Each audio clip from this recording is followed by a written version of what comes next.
Le portrait, robot biblique du Christ. Des masques, l'imposture visuelle du Christ, chrétien.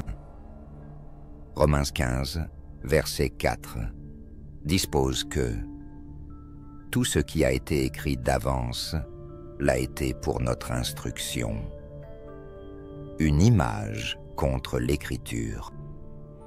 Depuis des siècles, l'imagerie chrétienne a imposé au monde un Christ leucoderme, aux cheveux longs, blonds ou châtain clair, à la peau claire, au regard doux et efféminé.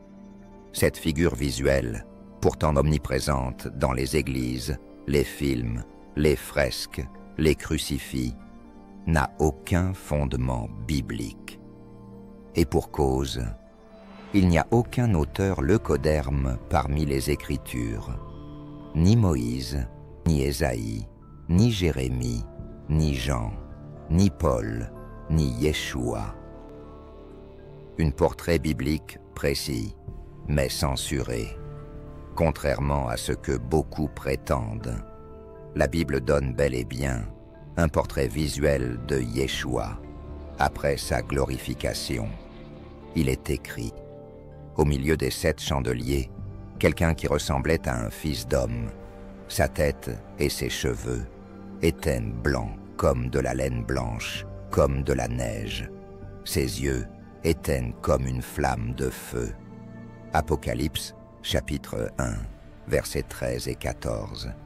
Il est encore écrit: je regardais, l'ancien des jours s'assit, ses cheveux étaient comme de la laine pure.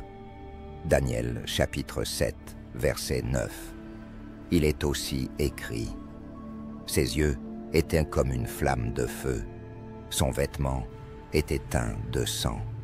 Son nom est la parole de Dieu. Apocalypse chapitre 19, versets 12 et 13. On nous dit: ce sont des images symboliques. Ah bon? Mais depuis quand Dieu donne des détails physiques, symboliques, sans raison? Si le Messie ressuscité ne voulait pas qu'on voie sa forme, il ne se serait pas révélé ainsi à Jean.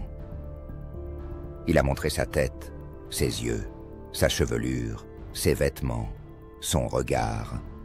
La question qui se pose et qui s'impose est: pourquoi le faux portrait a été imposé? Parce que représenter fidèlement le Christ biblique aurait contredit l'esclavage, la colonisation, l'infériorisation raciale et l'usurpation spirituelle.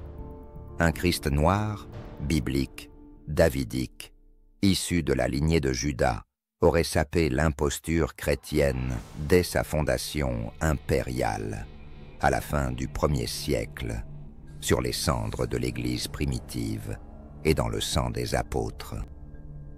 L'Évangile chrétien est une construction païenne, dogmatique, iconographique, fondée non sur « il est écrit », mais sur « il a été décidé ». Le véritable Christ est homme, charnellement davidique, ébène.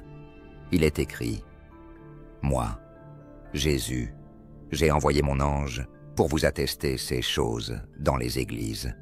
Je suis le rejeton et la postérité de David.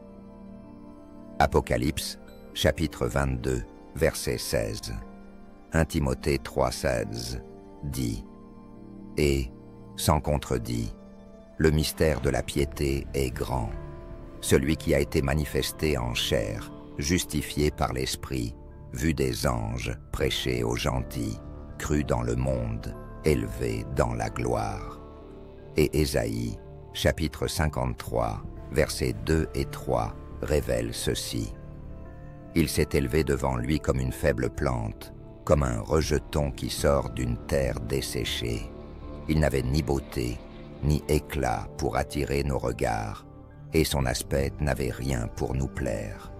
Méprisé et abandonné des hommes, homme de douleur et habitué à la souffrance, semblable à celui dont on détourne le visage, nous l'avons dédaigné. Nous n'avons fait de lui aucun cas.